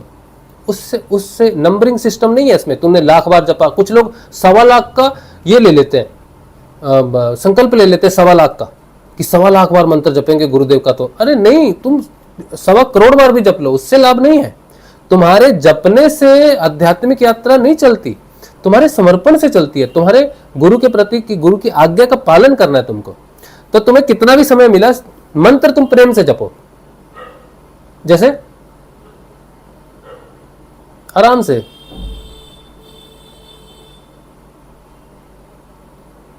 आराम से जपो, प्रेम से जपो। एक बार एक गुरु भाई ने हमको फोन किया, तो उन्होंने कहा हम मंत्र जपते हैं, कई सालों से मंत्र जप रहे हैं, कुछ नहीं हो रहा, हम मंत्र जपते हैं। तो बात हुई कि मंत्र कैसे जपते हैं। उन्होंने मंत्र सुनाया, उन्होंने जो मंत्र सुनाया ना, मैं सुन के हैरान हो गया। समझो 1 2 3 है ना।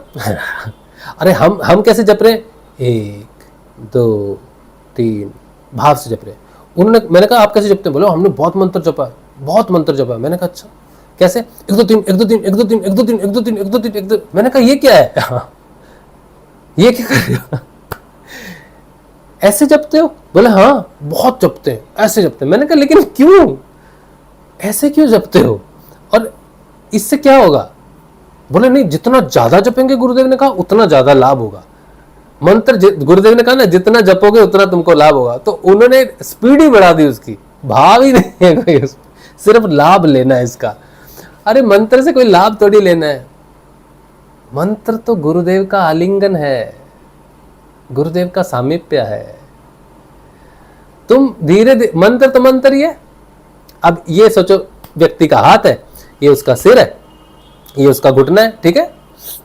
अब बच्चे को पिताजी ने गोदी उठाया है, उसका हाथ पकड़ा हुआ है, तो सामीप्य तो बना ही हुआ है ना, पिताजी तो साथ में ही है ना, है ना।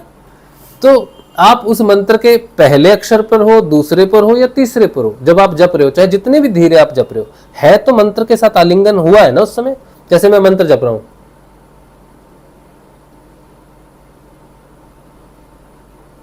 तो हर समय चाहे मैं कितनी भी स्लो जप रहा हूं, लेकिन मेरा आलिंगन तो है ना उस मंत्र के साथ, मेरा एसोसिएशन तो है कि मैं जप रहा हूं। कोई कहेगा कौन कौन जप रहा है, तो मेरा नाम लिया जाएगा, तो वो जप रहा है। और एक जप रहा है, वो भी तो जप रहे, हम भी जप रहे हैं, तो तेज जपना क्यों है? प्रेम से जपो, और अपने लिए जब तुम जपोगे तो ये मंत्र जपना। बाकी तुम सोचो कहीं भजन मंडली में पहुंच गए, हरे राम हरे कृष्णा हरे राम चल रहा है ना, गाना चल रहा है, चल रहा है तो चल रहा है, तुम जाओ मंडली में शामिल हो जाओ, हरे कृष्णा हरे राम करो, वो तो भजन है, वो तो तुम बोल रहे हो। मंत्र जप मन के लिए है, मंत्र जप आंतरिक यात्रा के लिए है, भजन कीर्तन ये तो रस के लिए है, भगवान के रस पान के लिए है। भजन हो रहा है, राधा राधा कृष्णा कृष्णा हे राम, कुछ भी चल रहा है, कीर्तन चल रहा है, भजन चल रहा है, जाओ ना भजन में बैठो जाकर, वो उससे साधना प्रभावित नहीं होती है। तुम कहीं किसी का श्राद्ध कर रहे हो, कहीं किसी की शादी कर रहे हो, यजमान के लिए कर रहे हो, इससे तुम्हारी साधना में कोई बाधा नहीं आएगी, क्योंकि वो बाहर है, वो तुम्हारा कार्य हो सकता है, वो भजन हो सकता है रस के लिए। लेकिन जब तुम बैठोगे मंत्र जपने के लिए, तब तुम कहीं भी बैठे हो, मंत्र में बैठे हो, भजन में बैठे हो, कीर्तन में बैठे हो, सड़क के बीच बैठे हो, रेत पे बैठे हो, टीले पे बैठे हो, शोर शराबे में बैठे हो, थिएटर में बैठे हो, कहीं भी बैठे हो, कुछ भी चल रहा है, लाउड स्पीकर चल रहा है, कुछ भी हो रहा है, तुम अंदर जपोगे उसको, उस समय वो तुम्हारा जाप है, उस समय वो तुम्हारी साधना है, और उस खंडित नहीं होगी, मतलब उससे कोई अपराध नहीं होगा तुम्हारा कि तुमने सारा दिन क्या किया क्या नहीं किया। तो जितना समय तुम्हें मिलता है यथासंभव उसका जप करो, प्यार से करो, प्रेम से करो, आलिंगन समझ के करो। हमने तो ऐसे ही किया। हम जब जपते थे तो घर में बैठ जाते थे, तो घर में बैठ के जप नहीं सकते थे। जिस दिन ऑफिस जाते थे, बस में जाते थे, 2-2 घंटे जाने में, 2-2 घंटे आने में, तो बस में बड़ा अच्छा जप हो जाता था। तो हमने घर में बैठ के हमसे जप नहीं होता, तो हम बाहर निकल जाते थे, तो बाहर चलते थे, हम सैर करते थे मतलब, और अपने कदमों की रिदम के साथ अपने रिदम को, अपने जप की रिदम को, मानसिक रिदम को मिला देते थे, तो चलते रहते थे। जब आज भी जब हम निकलते हैं 10 कदम चलते हैं, तो मंत्र अपने आप शुरू होता है, क्योंकि वो मैंने जपा हुआ है, वैसे उस रिदम में जपा हुआ है, मैंने एक्टिविटीज में जपा हुआ है, मैंने बैठ के जप नहीं होता।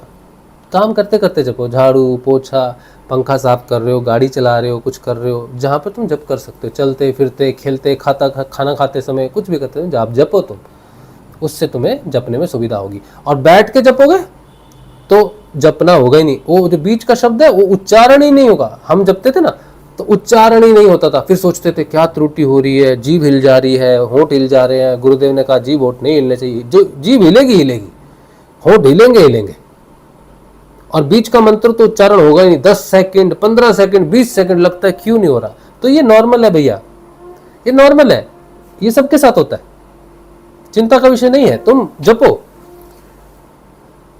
जपो, कोशिश प्रयास करते रहो, तुम्हारा प्रयास ही गुरुदेव देख रहे हैं। तुम कर पा रहे हो तो नहीं हो रहा, तो तुमसे नहीं हो, तुम प्रयास तो कर रहे, तुम्हारा प्रयास ही तुम्हें सफल बनाएगा, समझे? डरने की बात नहीं। और एज जब अपने आप या अपने आप जब स्टार्ट हो जाता है, 1-2 बार जब फिर तुम जपने लग जाओगे, तो तुम्हें इस तरह से अनुभव होगा एज जाप का। उसकी स्मृति बनी रहेगी पूरा दिन। अगर नहीं जब एक और है, सोचो कि तुम पूरा दिन व्यस्त रहे कहीं काम में, और शाम को जैसे तुम फ्री हुए तुम्हें गिलानी भर जाएगी, अरे आज पूरा दिन जप नहीं किया। ये भी अजपा जप के कारण ही होता है। जिसको अजपा जप नहीं लगा तो उसको गिलानी होती नहीं नाम जपने की। ये सबसे बड़ा सबूत है इसका। जिसको अजपा जप नहीं लगा था उसको पूरे दिन अगर वो साधना ना करे, उस पूरा दिन नाम ना जपे, 1 दिन चला गया, 2 दिन चला गया, 10 दिन चला गया, 15 दिन चला गया, महीना चला गया, साल चला गया, उसको कोई ग्लानि नहीं है कि मैंने नाम नहीं जपा। लेकिन जिसको अजपा जाप लगा होता है, पूरा दिन काम में व्यस्त रहे, शाम को जैसे ही बैठे उसको ग्लानि आएगी, मैंने नहीं जपा आज नाम। बस ये अगर तुमको हो रहा है, ग्लानि हो जाती है कि इतनी देर से नहीं जपा, अरे नहीं जपा, तो समझो भाई अजपा जाप चल रहा है तुम्हारा, कोई शंका ही नहीं है। ये सबसे बड़ा सबूत है। चलो बिल्कुल चिंता नहीं करो, तुम मिस करते हो उसे, बस है वो है इसलिए मिस करते हो, उसका आलिंगन होता है इसलिए मिस करते हो कि तू कहाँ है, तू पूरा दिन नहीं जपा, आज पूरा दिन व्यस्त रह गया, याद ही नहीं आया, ये नहीं हुआ, वो नहीं हुआ, वो चल रहा है अंदर। वो दूरी महसूस होती है, वो बिछड़ वो बिछड़न महसूस होती है कि मैंने नहीं जपा।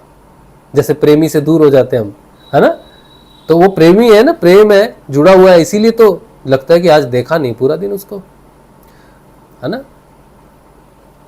जब किसी को किसी से प्रेम होता है, हमें तो बहुत बार हुआ हमें तो बहुत बार हुआ, मतलब बहुत बार हुआ। तो हम बड़े रोमांटिक रहे अपने, अभी भी रोमांटिक है, ऐसी बात नहीं है। तो स्कूल कॉलेज में भी बड़े रोमांटिक रहे। तो स्कूल में हम स्कूल जाते थे तो हमें प्रेम था एक लड़की से हमें प्रेम था, एक से नहीं, कईयों से प्रेम था हमें। तो हम जब हम स्कूल जाते थे, स्कूल जाने के रास्ते में एक लड़की जाती थी। अब देखो हम प्राइवेट बात बता रहे हैं, आप भाई बहनों बोल के, हाँ, हंसना नहीं हम पर। तो वो लड़की ठीक उसी समय उसका स्कूल होता था, हमारा स्कूल होता था। तो रोज़ स्कूल जाना है ठीक समय पर, क्योंकि वो तो देरी से नहीं जाती, हम लड़के तो देरी हो जाते, लेकिन अगर लड़की को देखना है तो फिर भाई देरी नहीं होनी चाहिए। तो हम ठीक उसी समय निकलते थे, 7:10 पे निकलेंगे, 7:20 पे उसको देखेंगे, 7:30 बजे उसका स्कूल है तो उसको देखना है। और जिस दिन वो नहीं दिखती थी उस दिन हमें लगता था आज क्या हुआ, स्कूल नहीं गई, क्या हुआ। अच्छा, बातचीत कुछ नहीं है, ये सिर्फ मन में प्रेम है, अच्छी लगती है वो, कोई बुरी भावना है ऐसा कुछ नहीं है, बस वो हमें अच्छी लगती है, जैसे बचपन के प्रेम होते हैं ना वैसे। स्कूल में पहुँचे, स्कूल में फिर मन लगाने के लिए एक और लड़की है कि हाँ चलो मन लगेगा, आज वो नहीं आई तो मन नहीं लगा, स्कूल जाना है, नहीं जाएंगे तो उसको देखेंगे नहीं गुरुदेव मेरी पोल खोल रहे हैं आज सत्संग में, कोई व्यक्ति अपने बारे में नहीं बताता ऐसा, लेकिन आज हमारी पोल खोल रहे हैं गुरुदेव, खोल लो गुरुदेव, ठीक है तो फिर स्कूल से निकलते थे तो स्कूल में एक और लड़की थी, उसका घर रास्ते में पड़ता था। तो हम कहते थे कि ये घर पहुंच जाएगी, तो हम दूसरे रास्ते से अपने दोस्त को घर छोड़ते हुए रास्ते से जाएंगे। तो ठीक 4 बजे छुट्टी होती थी, 3:30 छुट्टी होती थी, 4:05 या 10 मिनट पे उसके घर के सामने से गुजरेंगे। तो अगर वो भी हमसे प्रेम करती है, हमें चाहती है, तो वो बाहर खड़ी रहेगी, ये भावना हमारी होती थी। और ठीक 4:05 से हम उसके घर से गुजरते थे और वो घर के बाहर खड़ी रहती थी तो हमारा स्कूल जाने की प्रेरणा प्रेम, स्कूल में बैठना, होमवर्क करना या फिर पढ़ना प्रेम, स्कूल से घर तक जाना, सही टाइम पर घर पहुंचना प्रेम। तो हमारा जीवन में हमें शिक्षा भी प्रेम ने दी है प्रेम के कारण ही हमने स्कूल गए, प्रेम के कारण ही हमने पढ़ाई की, प्रेम के कारण ही हम घर पहुंचे ठीक ठाक। तो जब नहीं दिखते थे वो, जब हम देखते थे कि नहीं है, तो दिन खराब हो गया, आज नहीं गए, स्कूल नहीं गए, 3 प्रेम नष्ट हो गए एक दिन में। तो जब हम किसी से प्रेम करते हैं तो हम उसके लिए उसको मिस करते हैं। अब हमारी जो बीवी है वैसे वो सत्संग सुनती नहीं है, उम्मीद है कि आज वाला भी नहीं सुनेगी अब हमारी शादी भी तो प्रेम विवाह है, आजकल तो प्रेम विवाह पे बड़ी चर्चा चल रही है भारत में, है ना। लिव इन रिलेशनशिप में नहीं रहना चाहिए, संस्कृति, भारत, ये सब चल रहा है सब कुछ। तो हमने तो बहुत प्रेम किया, बहुत प्रेम किया, मतलब प्रेम ही किया और कुछ नहीं। तो ए जपा जाप क्या है? प्रेम है, शुद्ध प्रेम है, और प्रेम से बड़ा तो कुछ नहीं होता। ठीक है, चलो आज का सत्संग यहीं पे रख देते हैं। बहुत पोल खुल गई आज तो मेरी। लेकिन अब हम सभी से गुरु भाई गुरु बहन की तरह प्रेम करते हैं, है ना। ऐसा वैसा कुछ प्रेम नहीं करते किसी से। चलो, हाँ, आप सभी को जय श्री गुरुदेव। आज तो कोई प्रश्न नहीं है, आज कम लोग आए हैं, बहुत अच्छी बात है। आज हमारी पोल खुली है तो कम ही आए तो अच्छे हैं। The son of treasures master कह रहे हैं, जय श्री गुरुदेव गुरु भाई।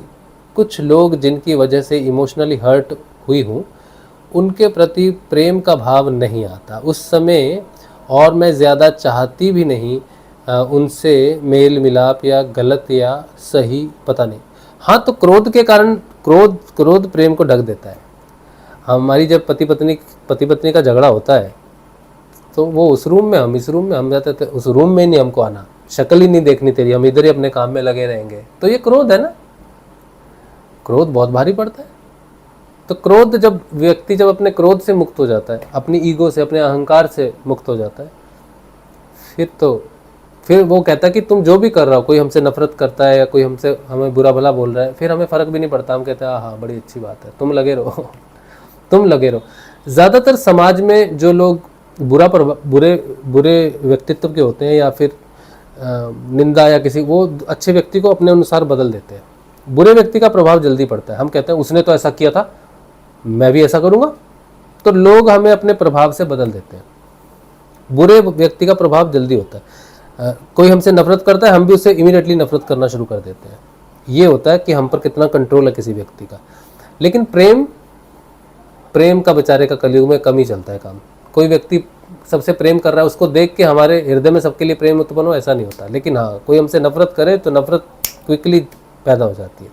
तो ये एक यात्रा है, जब हम सबको क्षमा कर देते हैं तब हम मुक्त हो जाते हैं। स्वयं को क्षमा करना चाहिए, स्वयं को स्वतंत्र करना चाहिए कि मेरी चाबी किसी के हाथ में नहीं होनी चाहिए। ठीक, जिस दिन चाबी आपके हाथ में होगी, आप आनंद में रहोगे। तो तब तक तो ये सहना पड़ेगा आपको। ठीक है, साक्षात्कार है जीवन का। हाँ, गजानन पाटिल कह रहे, गुरुदेव यही वीडियो का इंतजार था बहुत दिनों से। हम गुरुदेव तो नहीं हैं, हम तो शिष्य हैं गुरुदेव जी के। ठीक है, बहुत अच्छी बात है, धन्यवाद आपको। उम्मीद है कि आपको सत्संग से कुछ मिला हो। आज्ञाकारी संजीव कह रहे, कई बार पहले जो मंत्र जपता था वह बीच में आ जाता है। ए जपा जाप में जो मैं श्वास में करता था वह क्यों हो रहा? वो आएगा ही।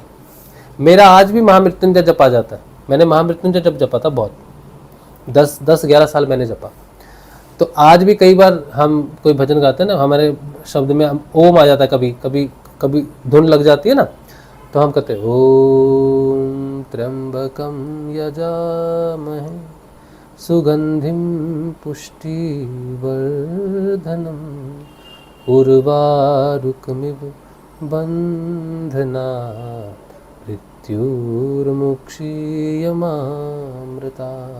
तो कई बार हम ओम का उच्चारण आता है ना, तो क्योंकि हमने महामृत्युंजय मंत्र जपा है ना, तो वो आ जाता है। वो हमारी रगों में बसा हुआ है अंदर, वो हमारे गहरे कॉन्शियस में बसा हुआ अंदर।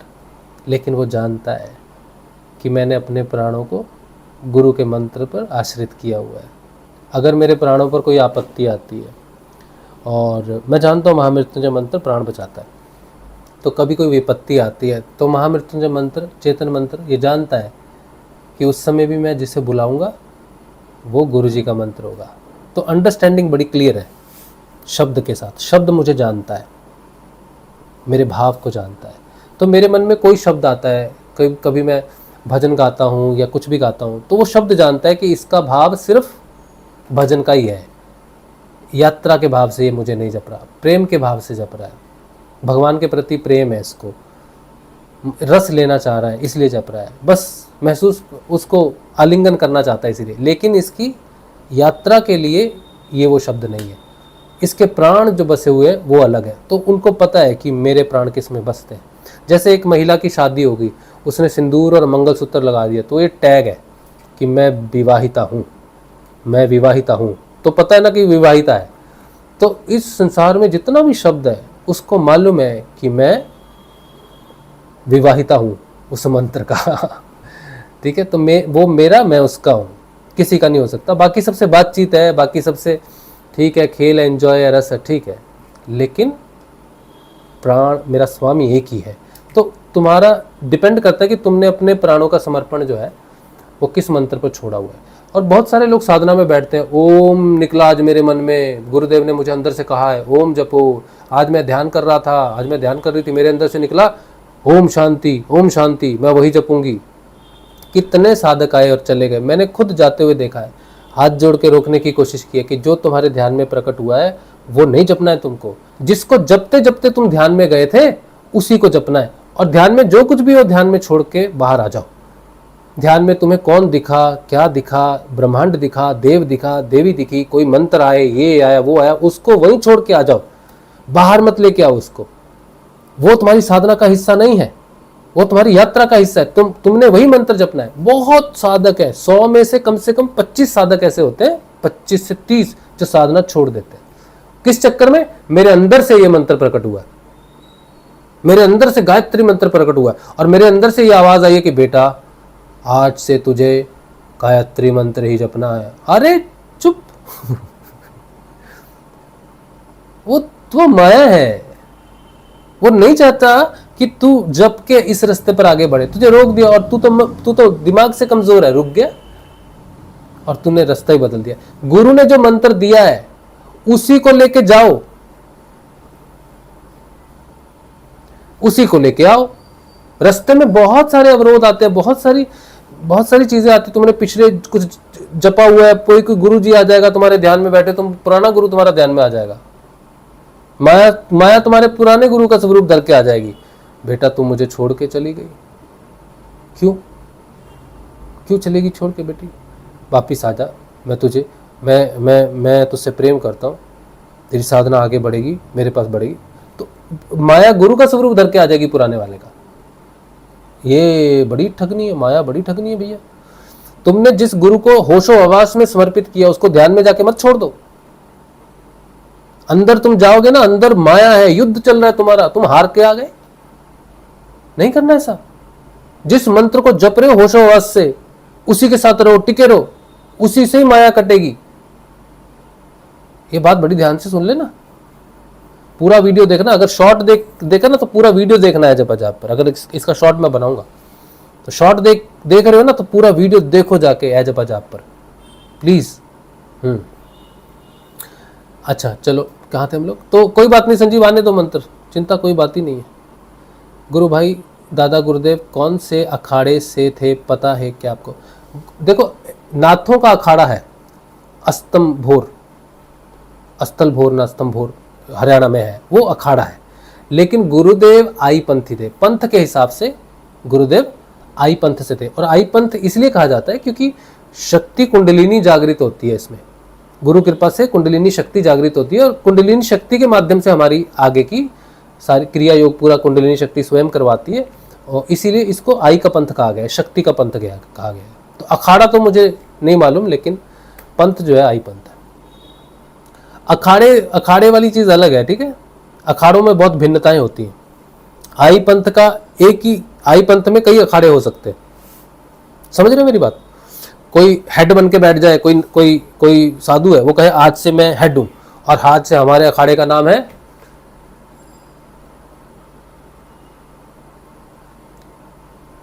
डमडम ढमडम।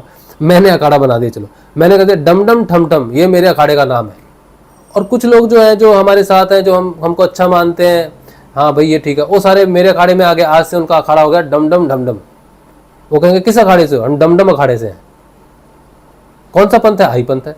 अब फिर उसमें से कोई निकल के, डमडम में से कोई निकल के चला जाए, मैं नया अखाड़ा बनाऊंगा छमछम, मेरा अखाड़ा है छमछम, तो छमछम वाले के साथ चलेंगे कुछ, तो कौन सा पंथ है? आई पंथ है। कौन सा अखाड़ा है? छमछम।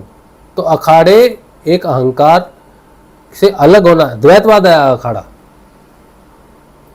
अपनी अपनी धुनी बजानी है सबको अखाड़ों में, तो अखाड़ों के पीछे नहीं पड़ना चाहिए। चलो, बहुमूल्य ज्ञान कह रहे हैं आपको सादर दंडवत नमन। क्यों भाई? नहीं नहीं नहीं नहीं नहीं नहीं, आज का सत्संग बहुत अच्छा लगा। सत्संग सभी अच्छे हैं, दंडवत प्रणाम करने की जरूरत नहीं है सब ठीक है। वंदना कह रही है ग्रेट सत्संग, थैंक यू।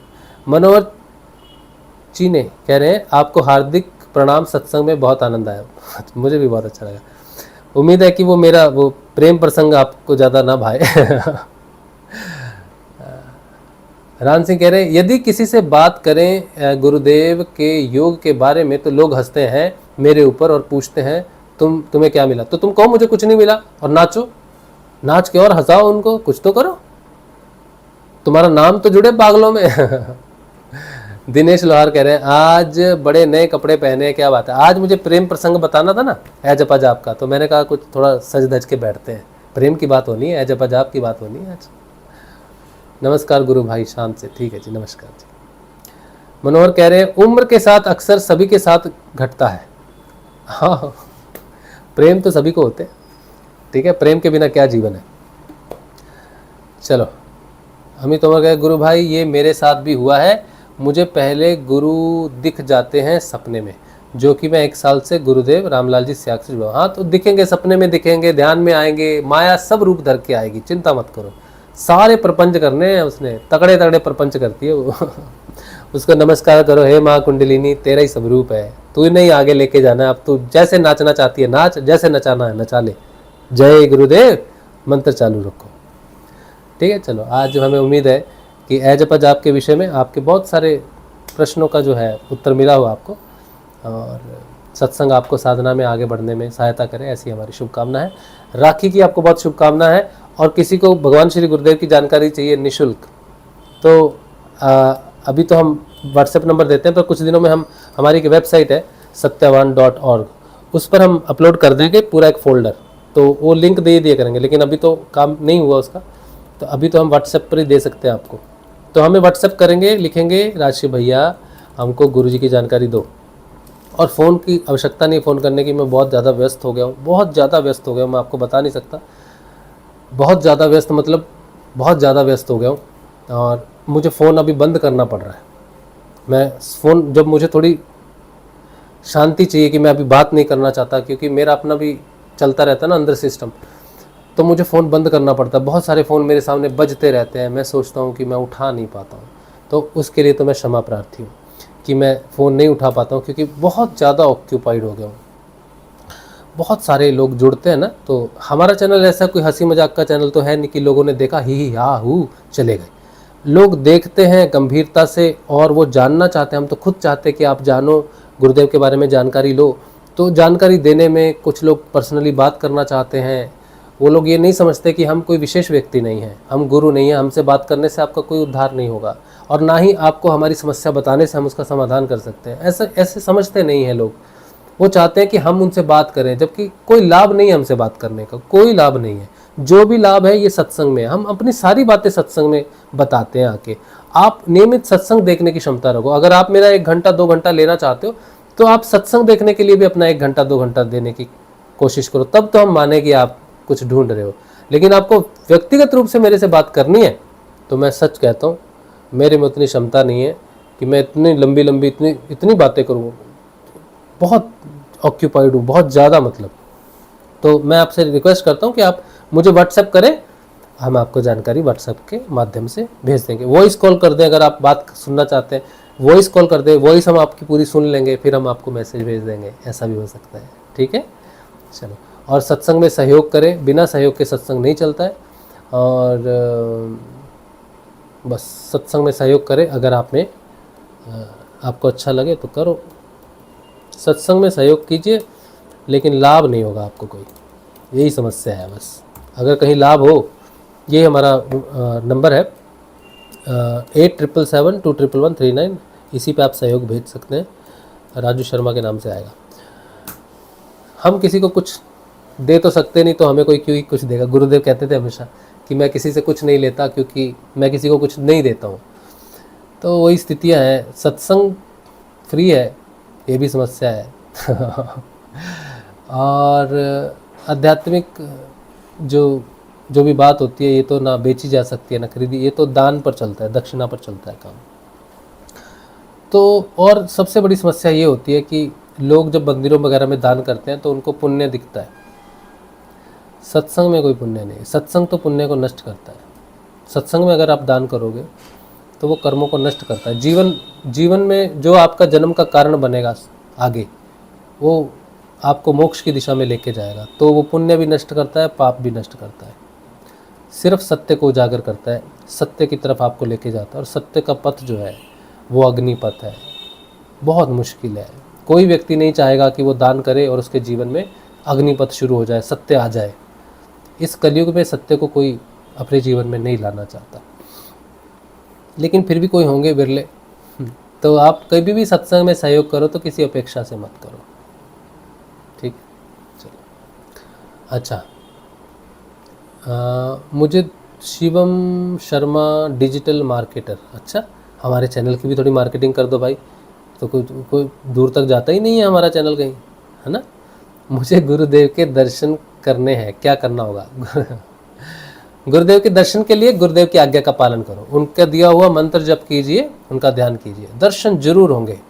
आत्म जागृति से पहले गुरुदेव खुद आएंगे, तुम्हारे स्वप्न में आएंगे। मेरे स्वप्न में तो आए थे, और खुद आके तुम्हारे हृदय का द्वार खोलेंगे, क्योंकि मेरा तो उन्होंने नहीं खोला। आके जरूर होंगे दर्शन, अगर तुम लगे रहोगे, नाम जपोगे, ध्यान करोगे गुरु जी का, तो गुरु जी आएंगे जरूर, डेफिनेट, पक्का। गुरुदेव के दर्शन मुझे भी करने हैं, सपने में हो सकते हैं। हाँ, अभी तो बताया। हाँ। अच्छा, फिर कह रहे हैं धर्मेंद्र भाई के शो रोज देखता हूँ, शाम को 5:30 से 6 बजे वाला, और नाइट में कभी कभी उनको गुरुदेव दिखाई देते हैं, मुझे क्यों नहीं?